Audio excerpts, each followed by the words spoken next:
Shalom, selamat pagi untuk kita semua. Pada pagi ini kembali lagi kita akan merenungkan firman Tuhan melalui bacaan renungan pagi. Tapi sebelum itu mari kita berdoa.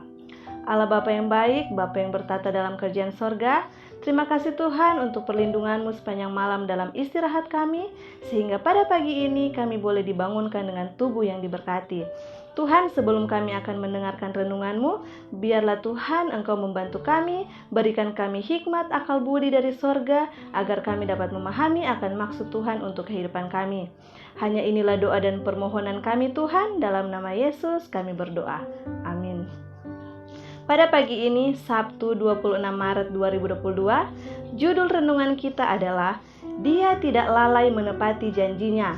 Ayat inti terdapat dalam 2 Petrus 3 ayat 9, berbunyi, Tuhan tidak lalai menepati janjinya, sekalipun ada orang yang menganggapnya sebagai kelalaian, tetapi Ia sabar terhadap kamu, karena Ia menghendaki supaya jangan ada yang binasa, melainkan supaya semua orang berbalik dan bertobat. Penjelasannya, dengan banyaknya janji Alkitab di hadapanmu, apakah engkau masih dapat memberikan tempat untuk keraguan? Dapatkah engkau percaya bahwa ketika orang berdosa yang malang ingin kembali, ingin meninggalkan dosa-dosanya, Tuhan dengan tegas menahan dia dari datang ke kakinya dalam pertobatan? Singkirkan pikiran seperti itu.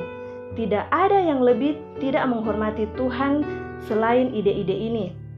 Tidak ada yang dapat lebih menyakiti jiwamu sendiri selain memikirkan pikiran Bapa Surgawi kita yang demikian.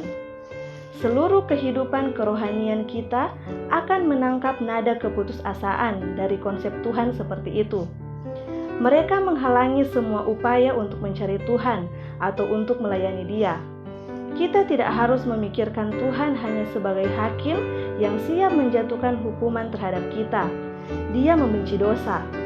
Tetapi dari kasih kepada orang-orang berdosa, Dia memberikan dirinya sendiri di dalam pribadi Kristus, agar semua yang mau diselamatkan dan memiliki berkat kekal dalam kerajaan kemuliaan.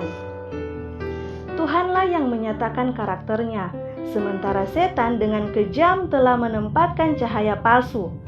Tuhan telah menyatakan dirinya sebagai Tuhan, Tuhan Allah, penyayang dan pemurah, panjang sabar, dan berlimpah dalam kebaikan dan kebenaran, memelihara belas kasihan bagi ribuan orang, mengampuni kesalahan dan pelanggaran dan dosa.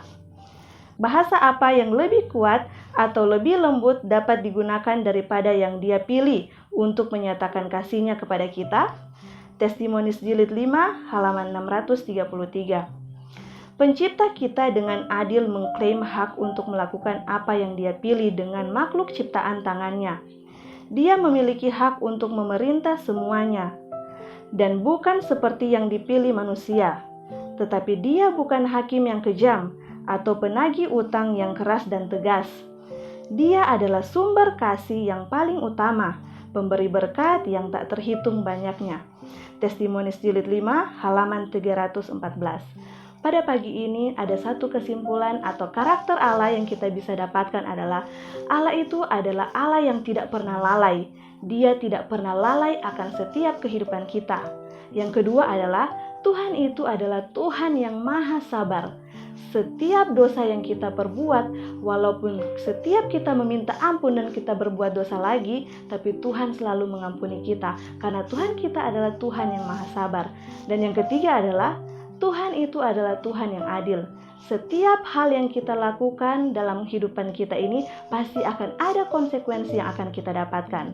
Dan untuk itu, biarlah sepanjang hari ini marilah kita untuk lebih setia kepada Tuhan, karena di sini dikatakan bahwa firman Tuhan atau Tuhan itu adalah sumber kebahagiaan atau sumber kasih yang paling besar.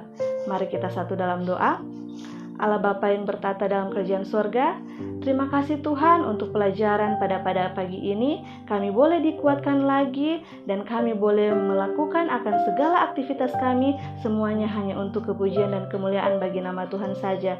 Biarlah Tuhan sepanjang hari ini dalam segala aktivitas kami tidak melakukan sesuatu yang akan melanggar akan kasih-Mu. Ampunkan setiap salah dan dosa kami Tuhan, dalam nama Yesus kami berdoa. Amin.